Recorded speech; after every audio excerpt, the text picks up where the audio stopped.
মুশফিকুর রহিম অবসর নেওয়ার সময় একটা কথা বলছে না, যে আল্লাহ যারে সম্মানিত করে তাকে কেউ অসম্মান করতে পারে না।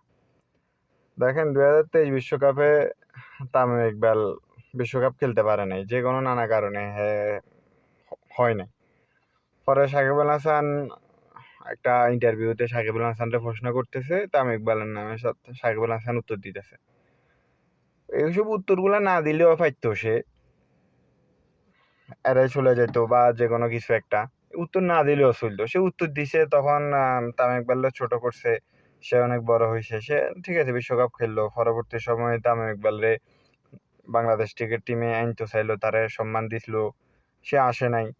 আবার এখন কিছুদিন আগে যে চ্যাম্পিয়ন্স ট্রফিটা, এটার ভিতরেও তামিম ইকবাল রে নেওয়ার জন্য চেষ্টা করছে, নেওয়া হয় মানে তারে নিতে পারে নাই।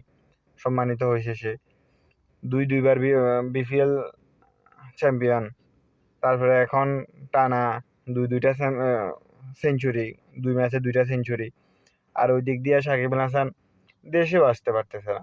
17 বছর 18 বছর ধরে সে বাংলাদেশে সার্ভিস দিছে, বোলিং এর কোনো সমস্যা নাই।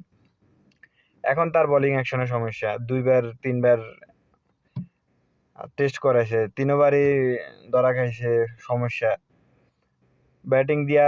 ব্যাটিং ভালো ছিল, এখন ব্যাটিং দিয়েও তারা কেউ কিনতেছে না, কিনলেও বেঞ্চে নিয়ে বসে রাখতেছে। ওইটাই, আল্লাহ যারে সম্মান দেয় তারে কেউ অসম্মান করতে পারে না।